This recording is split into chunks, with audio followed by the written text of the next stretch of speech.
Assalamualaikum warahmatullahi wabarakatuh. Selamat pagi, selamat siang, selamat sore, dan juga selamat malam kepada rekan-rekan, kepada para dosen, dan juga staf yang memperhatikan video ini.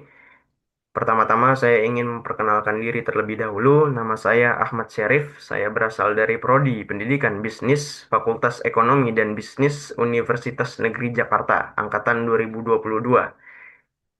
Dan juga saya ingin berterima kasih kepada dosen pembimbing saya yang juga sudah membantu dan juga membimbing saya sampai saat ini sehingga saya bisa menyelesaikan proposal penelitian saya.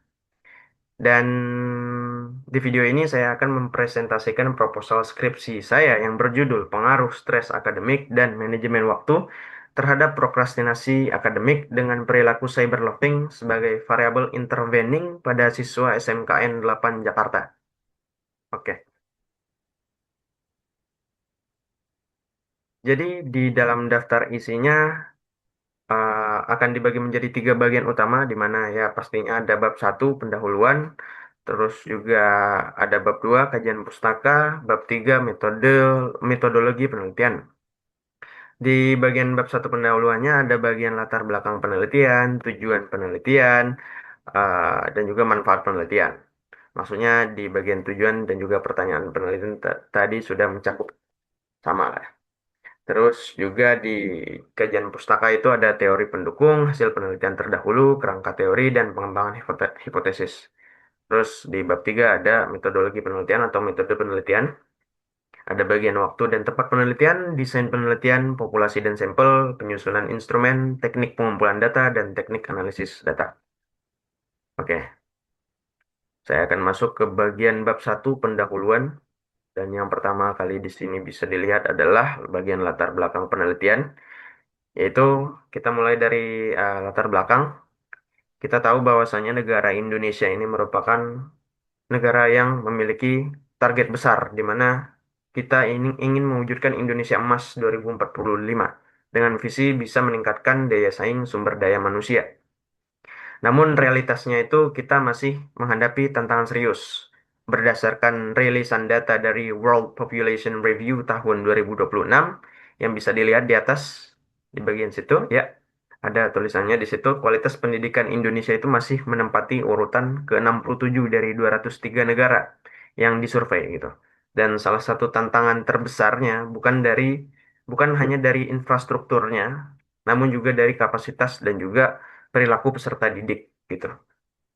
Jadi tidak hanya dari infrastruktur ataupun guru, namun juga berkaca dari peserta didiknya, dari hal yang terkecilnya, dari SDM-nya itu sendiri, dari kualitas SDM yang sedang ditempa oleh guru tersebut. Nah, banyaknya peserta didik yang mengalami hambatan berupa rendahnya dorongan belajar gitu ya, dan kecenderungan menunda-nunda penyelesaian tugas, atau yang dalam ranah akademik itu juga dikenal dengan prokrastinasi akademik. Oke, ya. Selanjutnya adalah di mana saya akan menjelaskan fenomena prokrastinasi akademik di Indonesia dari beberapa penelitian terdahulu. Jadi, prokrastinasi akademik ini merupakan fenomena global. Namun di Indonesia itu sendiri angkanya cukup sedikit mengkhawatirkan dari beberapa tahun belakangan ini, merujuk pada penelitian terdahulu misalnya dari penelitian Ardan dan rekan-rekan pada tahun 2024 yang bisa dilihat di sini ada bagian diagramnya di mana di situ ada hasil riset yang sudah dilakukan Ardan bersama kawan-kawannya di SMK Negeri 5 Semarang. Ditemukan bahwa ada 65% siswanya itu memiliki tingkat prokrastinasi yang tinggi, 10% sangat tinggi.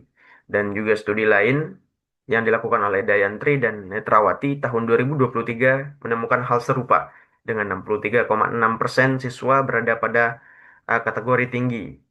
Terus juga perilaku menunda ini tidak bisa diremehkan karena menurut penelitian dari Yuhan dan Yamlem tahun 2021 serta Lestari dari tahun 2022, penundaan ini itu bisa berdampak langsung secara signifikan terhadap penurunan hasil belajar, performa dari peserta didik tersebut atau siswanya gitu ya, dan prestasi gitu ya. Prestasi peserta didik SMK yang sejatinya dituntut untuk bisa memiliki keterampilan profesional ataupun keterampilan untuk bekerja seperti itu. Ini yang selanjutnya, fenomena prokrastinasi akademik di SMKN 8 Jakarta. Kenapa di SMKN 8 Jakarta dan bagaimana dengan tempat penelitian ini? Jadi sekolah ini itu merupakan salah satu sekolah unggulan meraih peringkat ketujuh di Provinsi DKI Jakarta berdasarkan hasil nilai UTBK tahun 2023 yang dirilis oleh LTMPT, lembaga tes masuk perguruan tinggi. Namun, keunggulan akademik ini ternyata tidak membebaskan siswanya atau peserta didiknya itu dari perilaku prokrastinasi. Dan saya telah melakukan pra-riset dan membagikan kuesioner awal kepada 20 perwakilan siswa dari kelas 10 dan kelas 11 dari masing-masing jurusan. Hasilnya mengonfirmasi dugaan saya, di mana 75% itu siswa mengaku sering menunda tugas meski tahu itu penting, terus 95% mengaku sering mengerjakan tugas mendekati waktu pengumpulan atau deadline, dan 85% menyatakan jadwal belajar mereka sering gagal karena teralihkan oleh adanya aktivitas lain, baik itu aktivitas yang mungkin mereka rasa lebih menyenangkan daripada melakukan tugasnya. Selanjutnya yaitu ada pembahasan mengenai variabel independen dan intervening di sini. Jadi dari fenomena tersebut, saya menggali lebih jauh apa sebenarnya yang memicu penundaan atau prokrastinasi akademik yang dilakukan oleh para peserta didik ini. Jadi berdasarkan literatur yang ada, prokrastinasi itu bisa dipengaruhi oleh faktor internal maupun eksternal.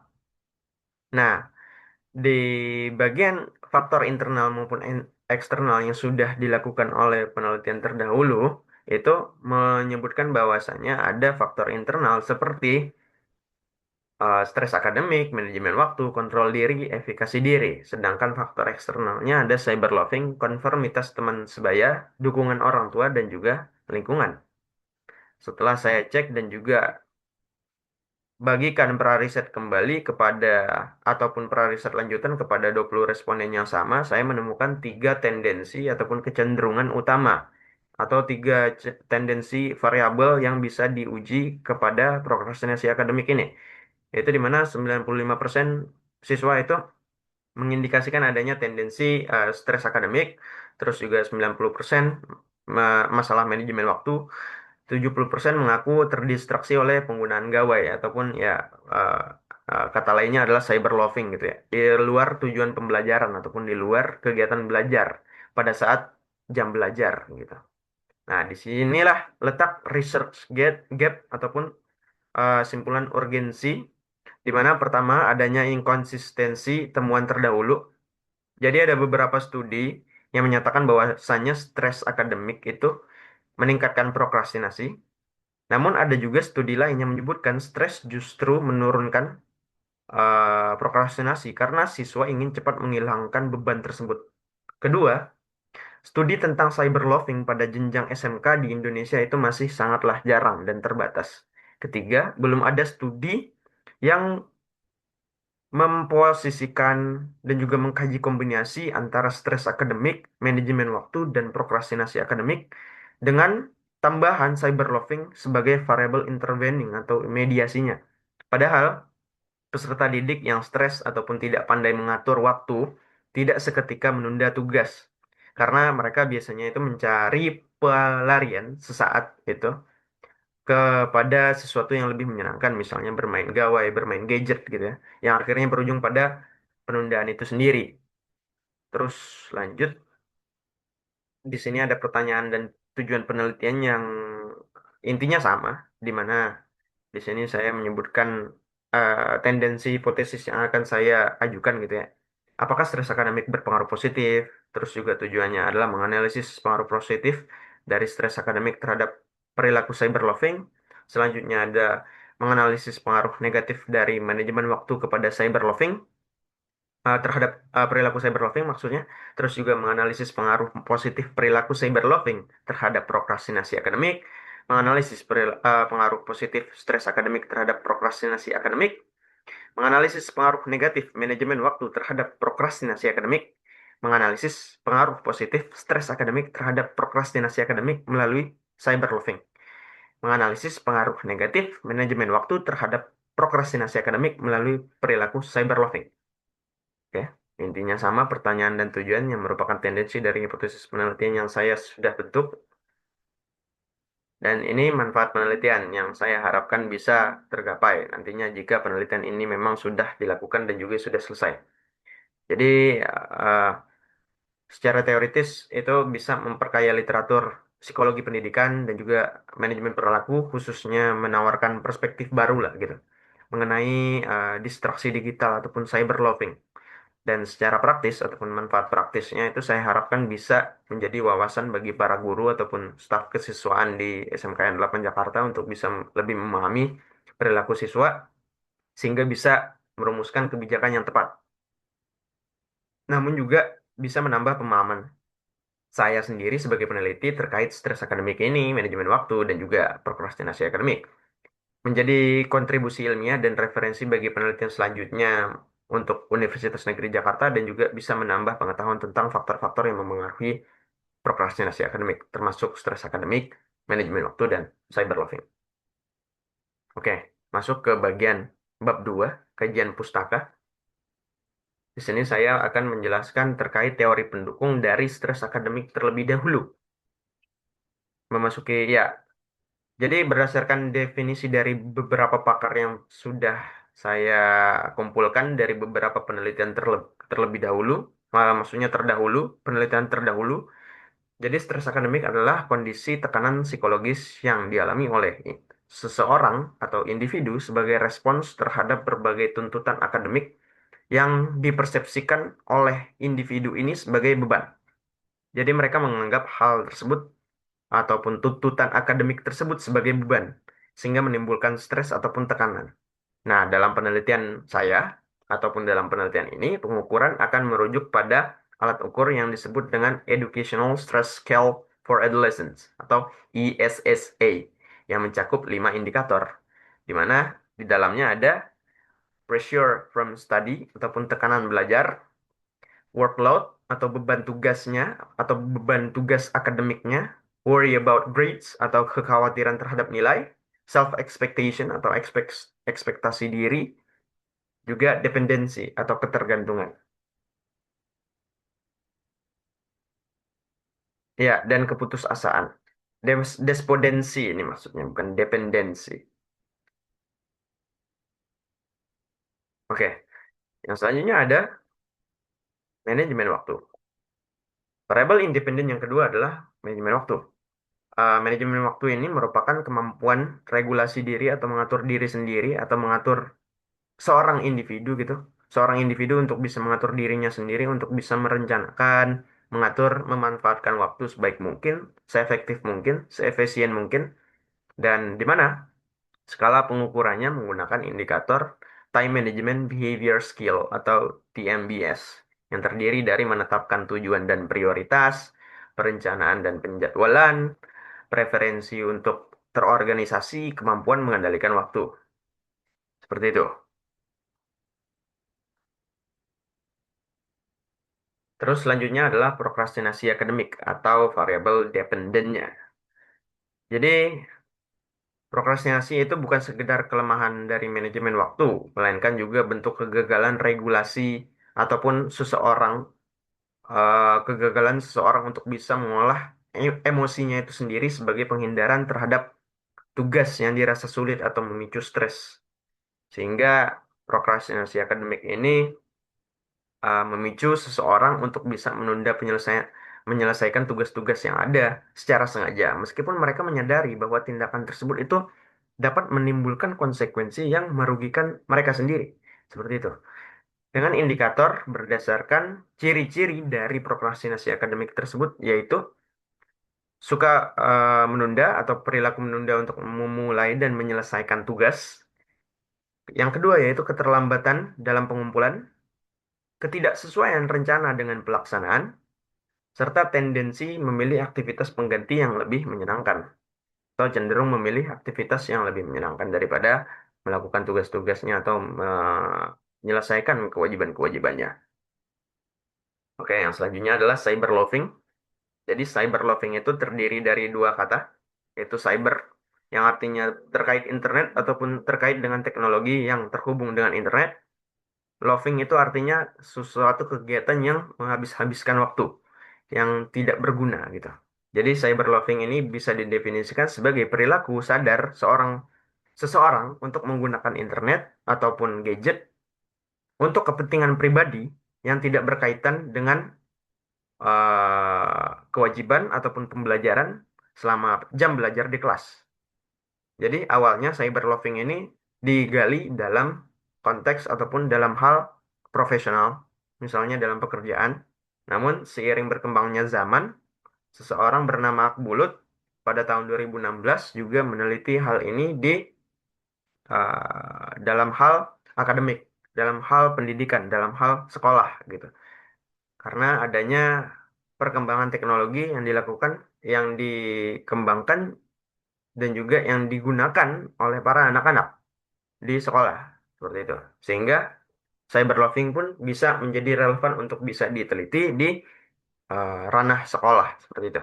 Dan indikator cyberloving ini cukup luas, mulai dari berinteraksi di media sosial atau sharing gitu ya, berbelanja daring atau shopping online atau shopping, memeriksa pembaruan informasi terkini atau real time updating atau pembaruan langsung, terus juga mengakses konten hiburan seperti YouTube atau musik, hingga juga bermain game atau judi online lah ya. Oke, jadi ada beberapa hasil penelitian terdahulu yang sudah saya rangkum di sini. Dan kalau bisa dilihat di bagian naskah ya, bukan di bagian PPT ini. Jadi ada landasan teori dan juga tinjauan terhadap 13 penelitian terdahulu yang relevan. Dan saya menyusun kerangka model penelitian dan merumuskan 7 hipotesis utama sebagai berikut. Jadi ada penelitian-penelitian terdahulu yang mengungkapkan bahwasannya stres akademik itu berpengaruh positif terhadap cyberloving dan juga adanya pengaruh negatif dari manajemen waktu kepada cyberloving, namun kebanyakan dalam konteks profesional, dalam konteks pekerjaan, bukan dalam hal sekolah ataupun akademik. Sehingga research gap-nya pun ada di penelitian saya karena saya meneliti manajemen waktu dalam hal ataupun dalam konteks pendidikan dan akademik. Dan juga hipotesis ketiga yaitu terdapat pengaruh positif perilaku cyberloving terhadap prokrastinasi akademik. Begitu juga dengan beberapa penelitian terdahulu lainnya. Terus juga terdapat pengaruh positif dari stres akademik terhadap prokrastinasi akademik. Namun, ada beberapa penelitian terdahulu yang ternyata juga mengungkapkan bahwasanya eh, stres akademik tidak serta-merta positif terhadap prokrastinasi akademik. Namun ada juga yang negatif karena ada beberapa dari mereka yang ternyata respondennya ingin lebih cepat menyelesaikan sesuatu ketika merasakan stres seperti itu. Dan juga hipotesis kelima, terdapat pengaruh negatif manajemen waktu terhadap prokrastinasi akademik. Terus terdapat pengaruh positif stres akademik terhadap prokrastinasi akademik melalui perilaku cyberloving. Terus terdapat pengaruh negatif manajemen waktu terhadap prokrastinasi akademik melalui perilaku cyberloving. Jadi, cyberloving di sini berperan sebagai variabel mediasi atau variabel intervening. Oke. Masuk ke bagian bab 3 atau metode metode penelitian.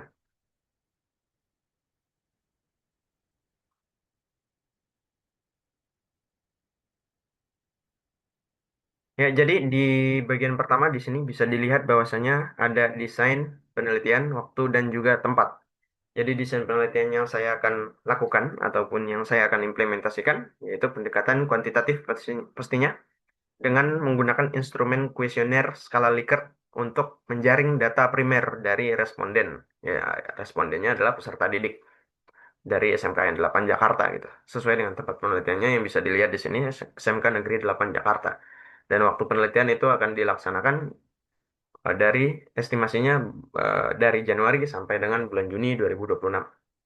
Di mana di sini saya sudah membuat jadwal perkiraan di mana sampai saya menyelesaikan seminar proposal di bulan April, Januari, Februari, Maret, April. Oke, selanjutnya ada populasi dan sampel penelitian. Jadi populasi yang saya gunakan di sini adalah kelas 10 dan kelas 11 SMK Negeri 8 Jakarta. Maksudnya ya peserta didik dari kelas 10 dan kelas 11 SMK Negeri 8 Jakarta. Dikarenakan pada saat saya melakukan pra-riset dan juga observasi di lapangan di SMK yang 8 Jakarta, kelas 12 ini memiliki kebiasaan belajar yang tidak sebanding dengan kelas 10 dan kelas 11. Karena mereka memiliki kewajiban yang lebih banyak dan juga mereka itu sedang PKL. Sehingga tidak memungkinkan untuk melakukan penggapaian sampel dari kelas 12. Seperti itu. Jadi ini merupakan total populasi sasaran dari kelas 10 dan kelas 11 sebanyak 716 peserta didik gitu. Dan kelas ya seperti yang saya sudah bilang tadi kelas 12 tidak dijadikan populasi dikarenakan kewajiban yang tidak sebanding. Terus juga sampel penelitiannya setelah dihitung menggunakan rumus Slovin karena populasinya sudah diketahui maka saya menggunakan rumus Slovin di mana ya, mendapatkan 257 responden untuk sampel penelitiannya. Dan juga setelah itu saya menggunakan proportional random sampling untuk bisa mengambil persentase yang sesuai dengan besaran peserta didiknya di setiap kelas dan jurusan. Sehingga terhadap total populasi yang ada. Sehingga menjamin representasi ataupun penjabaran setiap perwakilan yang ada itu lebih adil gitu dari dari setiap program keahlian yang ada dan juga kelas yang ada yang bisa dilihat di sini. Oke, pembagiannya seperti ini. Oke, selanjutnya ada penyusunan instrumen. Penyusunan instrumen di sini saya menggunakan kuesioner dengan total 59 butir pernyataan. Namun sebelum saya sebar ke 257 sampel utama, kuesioner ini akan diuji terlebih dahulu ke 30 peserta didik di mana terdiri dari 15 peserta didik kelas 10 dan 15 orang peserta didik kelas 11 yang tidak akan diikut sertakan lagi untuk menjawab apa namanya instrumen menjawab akhir. Jadi 30 orang ini tidak akan diikut sertakan lagi sebagai responden akhir guna mencegah adanya bias data seperti itu. Jadi ada satu pendekatan spesifik pada alat ukur ini di mana saya menggunakan skala Likert yang genap yaitu yang 6 poin dari sangat tidak setuju sampai sangat setuju. Jadi kenapa saya menggunakan skala Likert 6 poin ini dikarenakan eh, yang bagian ragu-ragu ataupun ganjilnya yang netral itu dihilangkan karena berdasarkan literatur yang saya baca dari Pak Kusmariono ya tahun 2022. Membuang opsi tengah ini itu bertujuan untuk bisa meminimalisir central tendency bias gitu. Jadi responden remaja itu sangat rentan berlindung di jawaban yang netral ataupun ya untuk merasa aman lah gitu. Dengan adanya skala genap ini, forced choice lah gitu ya.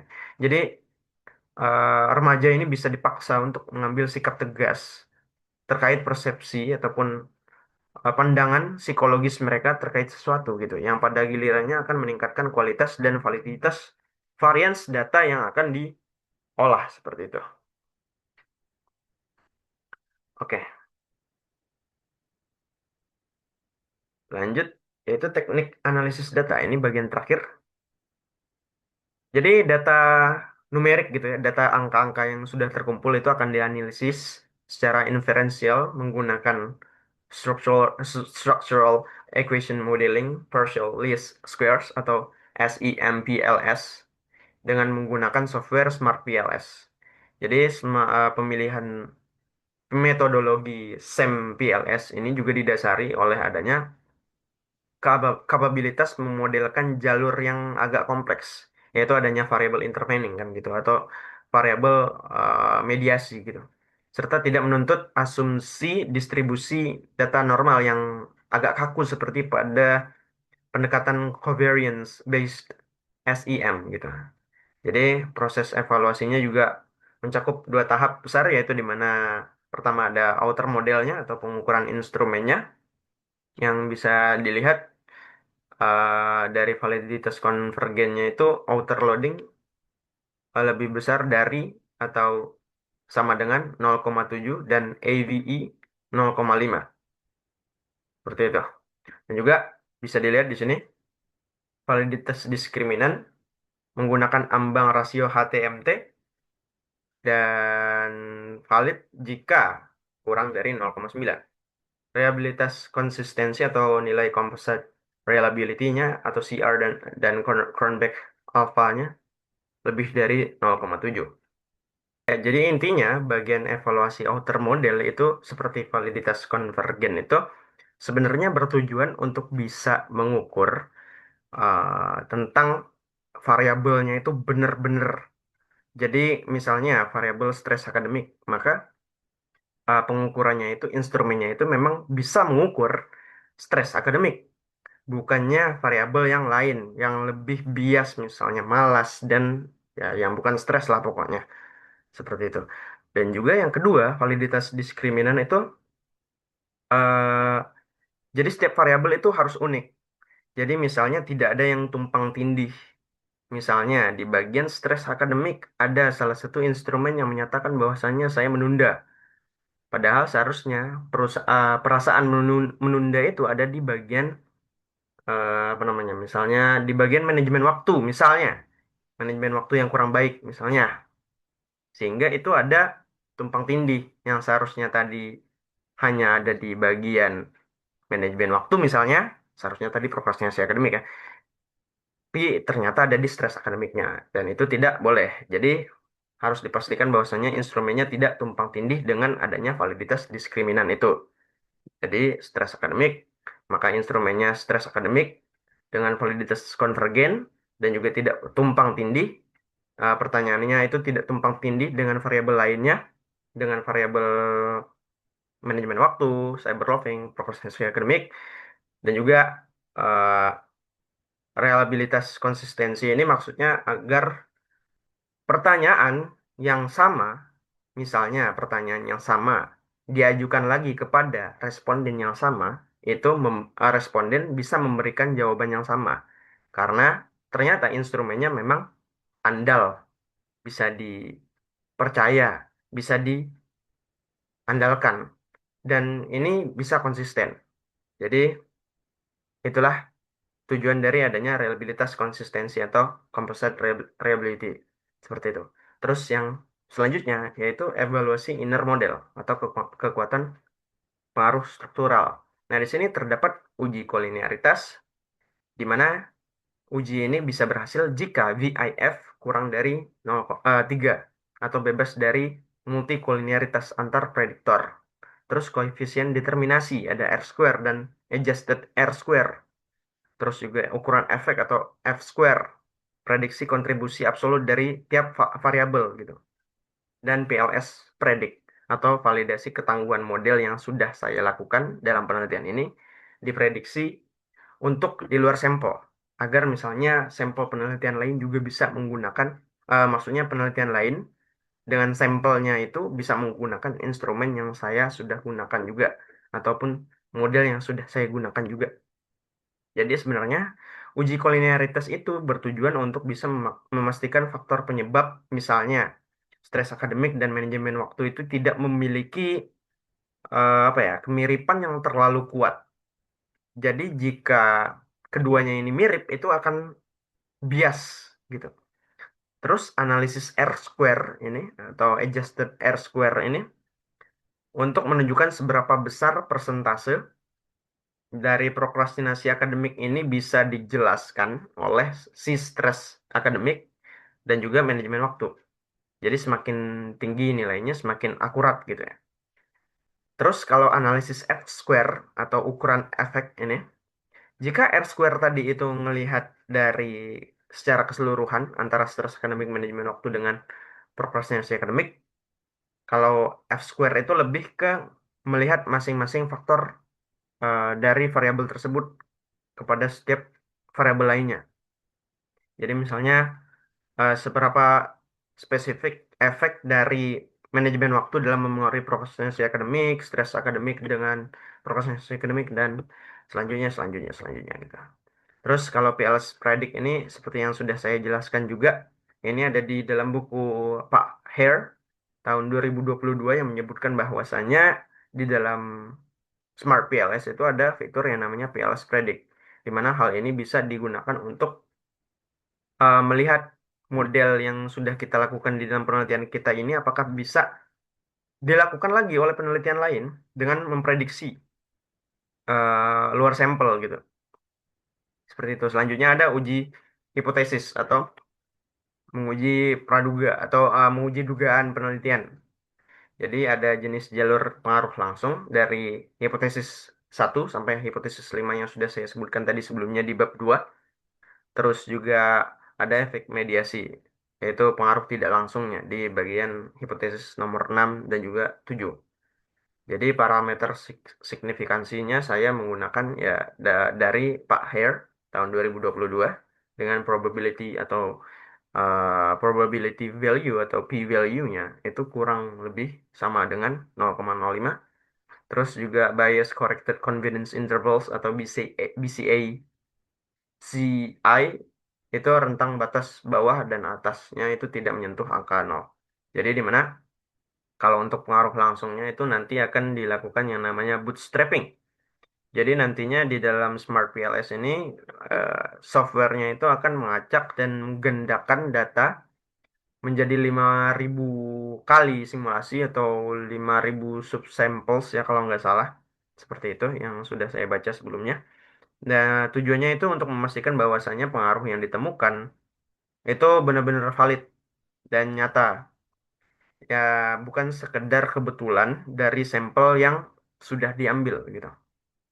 Terus selanjutnya kalau yang untuk efek tidak langsung atau efek mediasi, em, jadi untuk menguji apakah peserta didik yang melakukan ataupun merasakan stres akan melakukan cyberloving terlebih dahulu, baru ke prokrastinasi akademiknya atau langsung.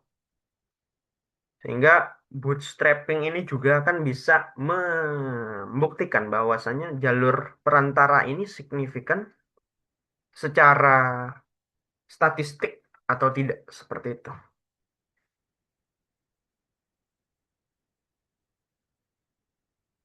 Oke, dan selanjutnya adalah oke, terima kasih atas perhatiannya. Jadi demikianlah penjabaran proposal skripsi saya. Saya sangat berharap penelitian ini dapat dilanjutkan dan pada akhirnya itu bisa memberikan solusi dan juga manfaat yang sudah saya sebutkan sebelumnya pada harapan manfaat pada bab 1 pendahuluan. Terima kasih atas perhatian yang sudah diberikan oleh para rekan-rekan, staf, dan juga dosen-dosen sekalian. Saya memohon arahan, masukan, dan juga bimbingan lagi dari dosen pembimbing saya tercinta demi kesempurnaan dari penelitian ini selanjutnya. Saya akhiri. Wassalamualaikum warahmatullahi wabarakatuh. Selamat pagi, selamat siang, selamat malam, selamat sore.